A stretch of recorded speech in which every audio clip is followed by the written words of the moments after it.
The Adventures of Sherlock Holmes. The Adventure of the Three Gables. By Sir Arthur Conan Doyle. I didn't think that any of my adventures with Mr. Sherlock Holmes opened quite so abruptly, or so dramatically, as that which I associate with the Three Gables. I had not seen Holmes for some days, and had no idea of the new channel into which his activities had been directed. He was in a chatty mood that morning, however, and had just settled me into the well-worn low armchair on one side of the fire, while he had curled down with his pipe in his mouth upon the opposite chair, when our visitor arrived. If I had said that a mad bull had arrived, it would give a clearer impression of what occurred. The door had flown open and a huge Negro had burst into the room. He would have been a comic figure if he had not been terrific, for he was dressed in a very loud grey check suit with a flowing salmon-colored tie. His broad face and flattened nose were thrust forward, as his sullen dark eyes, with a smouldering gleam of malice in them, turned from one of us to the other. "Which of you gentlemen is Master Holmes?" he asked. Holmes raised his pipe with a languid smile. "Oh, it's you, is it?" said our visitor, coming with an unpleasant, stealthy step round the angle of the table. "See here, Master Holmes, you keep your hands out of other folks' business. Leave folks to manage their own affairs. Got that, Master Holmes?" "Keep on talking," said Holmes. "It's fine." "Oh, it's fine, is it?" growled the savage. "It won't be so damn fine if I have to trim you up a bit. I've handled your kind before now, and they didn't look fine when I was through with them. Look at that, Master Holmes." He swung a huge knotted lump of a fist under my friend's nose. Holmes examined it closely with an air of great interest. "Were you born so?" he asked. "Or did it come by degrees? It may have been the icy coolness of my friend, or it may have been the slight clatter which I made as I picked up the poker." In any case, our visitor's manner became less flamboyant. "Well, I've given you fair warnin'," said he. "I've a friend that's interested out Harroway, you know what I'm meaning, and he don't intend to have no button in by you. Got that? You ain't the law, and I ain't the law either, and if you come in I'll be on hand also. Don't you forget it." "I've wanted to meet you for some time," said Holmes. "I won't ask you to sit down for I don't like the smell of you, but aren't you Steve Dixie, the bruiser?" "That's my name, Master Holmes, and you'll get put through it for sure if you give me any lip." "It is certainly the last thing you need," said Holmes, staring at our visitor's hideous mouth. "But it was the killing of young Perkins outside the Holborn bar." "What, you're not going?" The Negro had sprung back, and his face was leaden. "I won't listen to no such talk," said he. "What have I to do with this 'ere Perkins, Master Holmes? I was trainin' at the Bull Ring in Birmingham when this boy done gone get into trouble." "Yes, you'll tell the magistrate about it, Steve," said Holmes. "I've been watching you and Barney Stockdale. So help me the Lord. Master Holmes. That's enough. Get out of it. I'll pick you up when I want you. Good mornin', Master Holmes. I hope there ain't no hard feelin's about this 'ere visit." "There will be unless you tell me who sent you." "Why, there ain't no secret about that, Master Holmes. It was that same gentleman that you have just done gone mention." "And who set him on to it?" "Help me. I don't know, Master Holmes. He just say, 'Steve, you go see Mr. Holmes, and tell him his life ain't safe if he go down Harroway.' That's the whole truth." Without waiting for any further questioning, our visitor bolted out of the room almost as precipitately as he had entered. Holmes knocked out the ashes of his pipe with a quiet chuckle. "I am glad you were not forced to break his woolly head, Watson. I observed your maneuvers with the poker. But he is really rather a harmless fellow, a great muscular, foolish, blustering baby, and easily cowed, as you have seen. He is one of the Spencer John gang and has taken part in some dirty work of late which I may clear up when I have time. His immediate principal, Barney, is a more astute person. They specialize in assaults, intimidation, and the like. What I want to know is, who is at the back of them on this particular occasion? But why do they want to intimidate you? It is this Harrowweald case. It decides me to look into the matter, for if it is worth anyone's while to take so much trouble, there must be something in it. But what is it? I was going to tell you when we had this comic interlude. Here is Mrs. Maberly's note. If you care to come with me we will wire her and go out at once. Dear Mr. Sherlock Holmes, I read. I have had a succession of strange incidents occur to me in connection with this house, and I should much value your advice. You would find me at home any time tomorrow. The house is within a short walk of the Weald station. I believe that my late husband, Mortimer Maberly, was one of your early clients. Yours faithfully, Mary Maberly. The address was the Three Gables, Harrowweald. So that's that, said Holmes. And now, if you can spare the time, Watson, we will get upon our way. A short railway journey, and a shorter drive, brought us to the house, a brick and timber villa, standing in its own acre of undeveloped grassland. 3 small projections above the upper windows made a feeble attempt to justify its name. Behind was a grove of melancholy, half-grown pines, and the whole aspect of the place was poor and depressing. Nonetheless, we found the house to be well furnished, and the lady who received us was a most engaging elderly person, who bore every mark of refinement and culture. "I remember your husband well, madam," said Holmes, "though it is some years since he used my services in some trifling matter. Probably you would be more familiar with the name of my son Douglas." Holmes looked at her with great interest. "Dear me! Are you the mother of Douglas Maberly?" "I knew him slightly. But, of course, all London knew him. What a magnificent creature he was! Where is he now?" "Dead, Mr. Holmes, dead. He was attaché at Rome, and he died there of pneumonia last month." "I am sorry. One could not connect death with such a man. I have never known anyone so vitally alive. He lived intensely, every fibre of him. Too intensely, Mr. Holmes. That was the ruin of him. You remember him as he was, debonair and splendid. You did not see the moody, morose, brooding creature into which he developed. His heart was broken. In a single month I seemed to see my gallant boy turn into a worn-out cynical man. A love affair, a woman. Or a fiend. Well, it was not to talk of my poor lad that I asked you to come, Mr. Holmes. Dr. Watson and I are at your service. There have been some very strange happenings. I have been in this house more than a year now, and as I wish to lead a retired life I have seen little of my neighbors. 3 days ago I had a call from a man who said that he was a house agent. He said that this house would exactly suit a client of his and that if I would part with it money would be no object. It seemed to me very strange, as there are several empty houses on the market which appear to be equally eligible, but naturally I was interested in what he said. I therefore named a price which was £500 more than I gave. He at once closed with the offer, but added that his client desired to buy the furniture as well and would I put a price upon it. Some of this furniture is from my old home, and it is, as you see, very good, so that I named a good round sum. To this also he at once agreed. I had always wanted to travel, and the bargain was so good a one that it really seemed that I should be my own mistress for the rest of my life. Yesterday the man arrived with the agreement all drawn out. Luckily I showed it to Mr. Sutro, my lawyer, who lives in Harrow. He said to me, "This is a very strange document. Are you aware that if you sign it you could not legally take anything out of the house, not even your own private possessions?" When the man came again in the evening I pointed this out, and I said that I meant only to sell the furniture. "No, no, everything," said he. "But my clothes? My jewels? Well, well, some concession might be made for your personal effects. But nothing shall go out of the house unchecked. My client is a very liberal man, but he has his fads and his own way of doing things. It is everything or nothing with him." "Then it must be nothing," said I. And there the matter was left, but the whole thing seemed to me to be so unusual that I thought. Here we had a very extraordinary interruption. Holmes raised his hand for silence. Then he strode across the room, flung open the door, and dragged in a great gaunt woman whom he had seized by the shoulder. She entered with ungainly struggle, like some huge awkward chicken, torn squawking out of its coop. "Leave me alone. What are you a doing of?" she screeched. "Why, Susan, what is this?" "Well, ma'am, I was comin' in to ask if the visitors was stayin' for lunch when this man jumped out at me. I have been listening to her for the last 5 minutes, but did not wish to interrupt your most interesting narrative. Just a little wheezy, Susan, are you not? You breathe too heavily for that kind of work." Susan turned a sulky but amazed face upon her captor.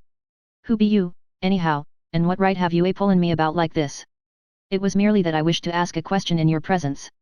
Did you, Mrs. Maberly, mention to anyone that you were going to write to me and consult me?" "No, Mr. Holmes, I did not." "Who posted your letter?" "Susan did." "Exactly.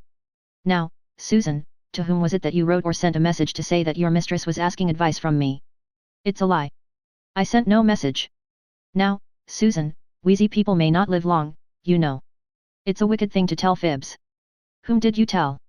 "Susan," cried her mistress, "I believe you are a bad, treacherous woman. I remember now that I saw you speaking to someone over the hedge." "That was my own business," said the woman sullenly. "Suppose I tell you that it was Barney Stockdale to whom you spoke," said Holmes. "Well, if you know, what do you want to ask for?" "I was not sure, but I know now." "Well now, Susan, it will be worth £10 to you if you will tell me who is at the back of Barney. Someone that could lay down £1,000 for every 10 you have in the world." "So, a rich man?" "No," you smiled, "a rich woman. Now we have got so far, you may as well give the name and earn the tenner. I'll see you in hell first." "Oh, Susan. Language. I am clearing out of here. I've had enough of you all. I'll send for my box tomorrow." She flounced for the door. "Goodbye, Susan." Paregoric is the stuff. Now, he continued, turning suddenly from lively to severe when the door had closed behind the flushed and angry woman, this gang means business. Look how close they play the game. Your letter to me had the 10 p.m. postmark. And yet Susan passes the word to Barney. Barney has time to go to his employer and get instructions, he or she, I inclined to the latter from Susan's grin when she thought I had blundered, forms a plan. Black Steve is called in, and I am warned off by 11 o'clock next morning. That's quick work, you know. But what do they want? Yes, that's the question. Who had the house before you? A retired sea captain, called Ferguson. Anything remarkable about him? Not that ever I heard of. I was wondering whether he could have buried something. Of course, when people bury treasure nowadays they do it in the post office bank. But there are always some lunatics about. It would be a dull world without them. At first I thought of some buried valuable. But why, in that case, should they want your furniture? You don't happen to have a Raphael or a First Folio Shakespeare without knowing it? No, I don't think I have anything rarer than a Crown Derby tea set. That would hardly justify all this mystery. Besides, why should they not openly state what they want? If they covet your tea set, they can surely offer a price for it without buying you out, lock, stock, and barrel. No, as I read it, there is something which you do not know that you have, and which you would not give up if you did know. That is how I read it, said I. Dr. Watson agrees, so that settles it. Well, Mr. Holmes, what can it be? Let us see whether by this purely mental analysis we can get it to a finer point. You have been in this house a year. Nearly 2. All the better. During this long period no one wants anything from you. Now suddenly within 3 or 4 days you have urgent demands. What would you gather from that? It can only mean, said I, that the object, whatever it may be, has only just come into the house. Settled once again, said Holmes. Now, Mrs. Maberly, has any object just arrived? No, I have bought nothing new this year. Indeed. That is very remarkable. Well, I think we had best let matters develop a little further until we have clearer data. Is that lawyer of yours a capable man? Mr. Sutro is most capable. Have you another maid, or was the fair Susan, who has just banged your front door, alone? I have a young girl. Try and get Sutro to spend a night or 2 in the house. You might possibly want protection. Against whom? Who knows? The matter is certainly obscure. If I can't find what they are after, I must approach the matter from the other end, and try to get at the principal. Did this house agent man give any address? Simply his card and occupation. Haynes Johnson, auctioneer and valuer. I don't think we shall find him in the directory. Honest businessmen don't conceal their place of business. Well, you will let me know any fresh development. I have taken up your case, and you may rely upon it that I shall see it through. As we passed through the hall Holmes's eyes, which missed nothing, lighted upon several trunks and cases which were piled in the corner. The labels shone out upon them. Milano. Lucerne. These are from Italy. They are poor Douglas's things. You have not unpacked them? How long have you had them? They arrived last week. But you said, why, surely this might be the missing link. How do we know that there is not something of value there? There could not possibly be, Mr. Holmes. Poor Douglas had only his pay and a small annuity. What could he have of value? Holmes was lost in thought. Delay no longer, Mrs. Maberly, he said at last. Have these things taken upstairs to your bedroom. Examine them as soon as possible and see what they contain. I will come tomorrow and hear your report. It was quite evident that the Three Gables was under very close surveillance, for as we came round the high hedge at the end of the lane there was the Negro prize fighter standing in the shadow. We came on him quite suddenly, and a grim and menacing figure he looked in that lonely place. Holmes clapped his hand to his pocket. Lookin' for your gun, Masser Holmes? No, for my scent bottle, Steve. You are funny, Masser Holmes, ain't you? It won't be funny for you, Steve, if I get after you. I gave you fair warning this morning. Well, Masser Holmes, I done gone think over what you said, and I don't want no more talk about that affair of Masser Perkins. S'pose I can help you, Masser Holmes, I will. Well, then, tell me who is behind you on this job. So help me the Lord. Masser Holmes, I told you the truth before. I don't know. My boss Barney gives me orders and that's all. Well, just bear in mind, Steve, that the lady in that house, and everything under that roof, is under my protection. Don't forget it. All right, Masser Holmes. I'll remember. I've got him thoroughly frightened for his own skin, Watson, Holmes remarked as we walked on. I think he would double-cross his employer if he knew who he was. It was lucky I had some knowledge of the Spencer John crowd, and that Steve was one of them. Now, Watson, this is a case for Langdale Pike, and I am going to see him now. When I get back I may be clearer in the matter. I saw no more of Holmes during the day, but I could well imagine how he spent it, for Langdale Pike was his human book of reference upon all matters of social scandal. This strange, languid creature spent his waking hours in the bow window of a St. James's Street club, and was the receiving station, as well as the transmitter, for all the gossip of the metropolis. He made, it was said, a four-figure income by the paragraphs which he contributed every week to the garbage papers which cater for an inquisitive public. If ever, far down in the turbid depths of London life, there was some strange swirl or eddy, it was marked with automatic exactness by this human dial upon the surface. Holmes discreetly helped Langdale to knowledge, and on occasion was helped in turn. When I met my friend in his room early next morning, I was conscious from his bearing that all was well, but nonetheless a most unpleasant surprise was awaiting us. It took the shape of the following telegram. Please come out at once. Client's house burgled in the night. Police in possession. Sutro. Holmes whistled. The drama has come to a crisis, and quicker than I had expected. There is a great driving power at the back of this business, Watson, which does not surprise me after what I have heard. This Sutro, of course, is her lawyer. I made a mistake, I fear, in not asking you to spend the night on guard. This fellow has clearly proved a broken reed. Well, there is nothing for it but another journey to Harrow Weald. We found the Three Gables a very different establishment to the orderly household of the previous day. A small group of idlers had assembled at the garden gate, while a couple of constables were examining the windows and the geranium beds. Within we met a grey old gentleman, who introduced himself as the lawyer, together with a bustling, rubicund inspector, who greeted Holmes as an old friend. Well, Mr. Holmes, no chance for you in this case, I'm afraid. Just a common, ordinary burglary, and well within the capacity of the poor old police. No experts need apply. I am sure the case is in very good hands, said Holmes. Merely a common burglary, you say? Quite so. We know pretty well who the men are and where to find them.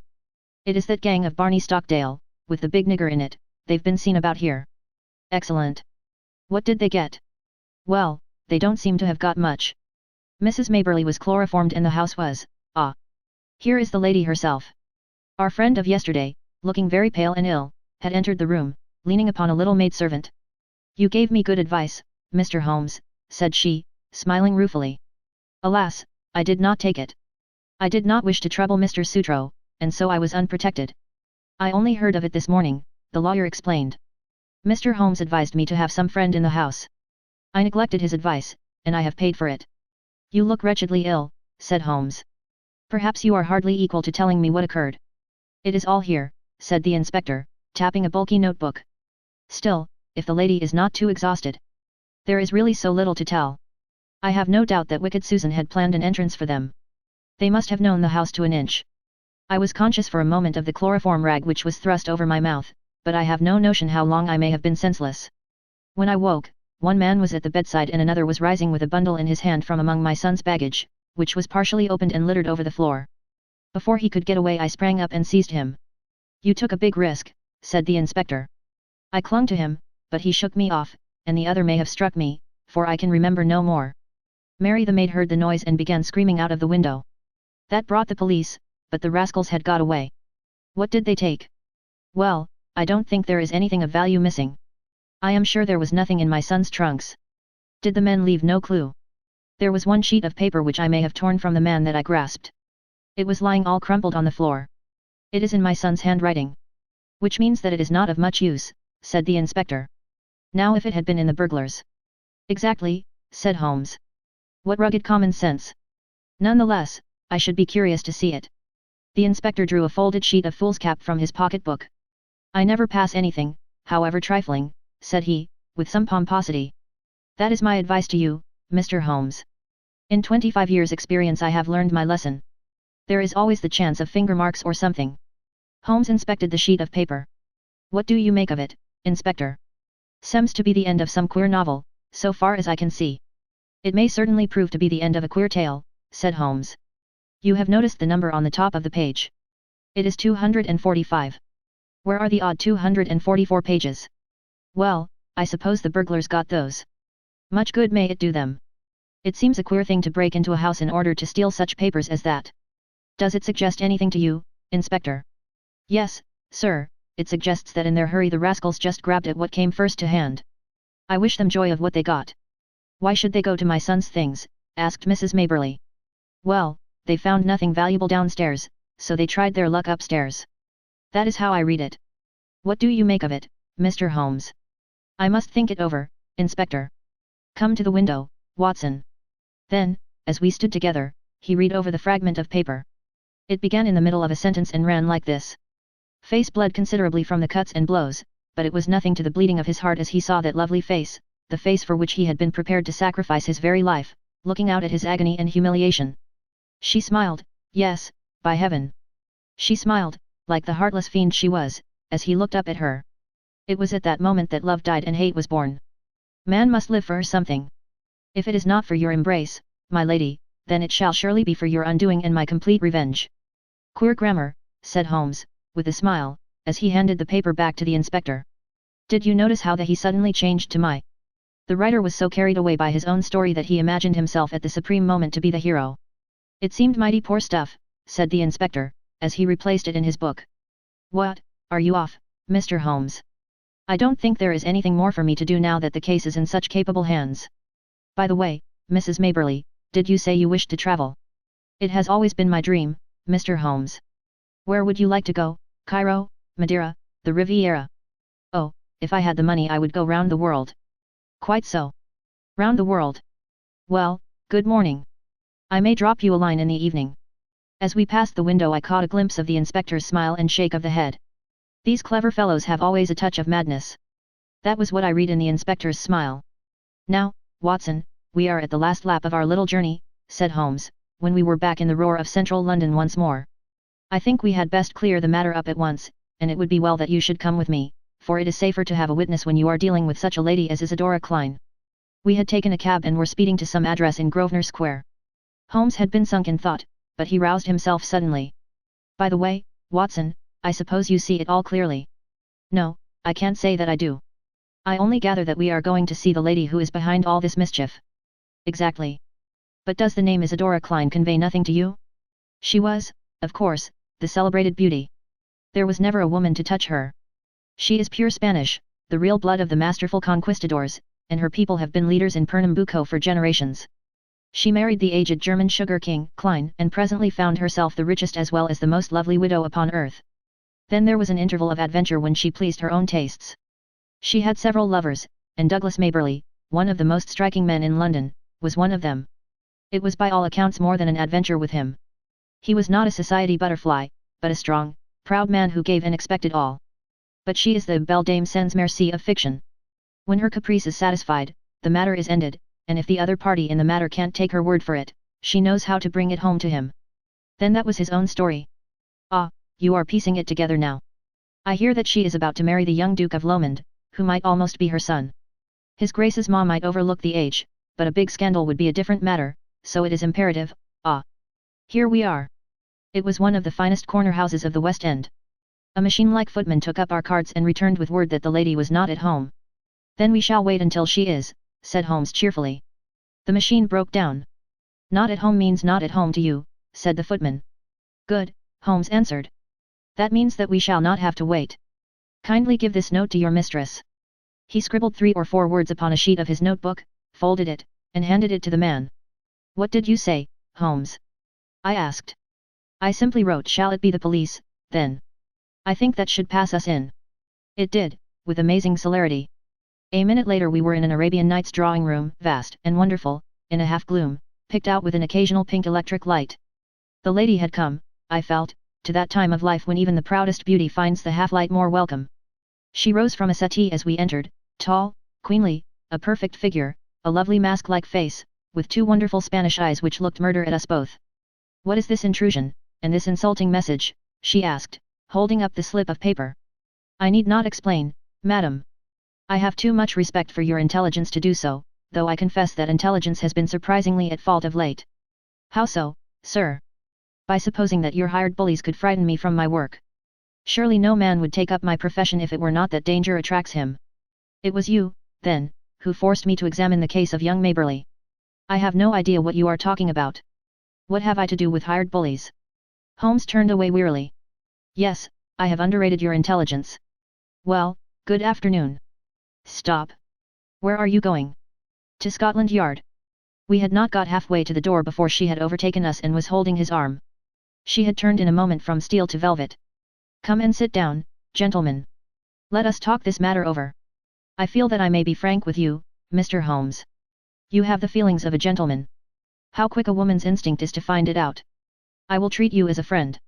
I cannot promise to reciprocate, madam. I am not the law, but I represent justice so far as my feeble powers go. I am ready to listen, and then I will tell you how I will act. No doubt it was foolish of me to threaten a brave man like yourself.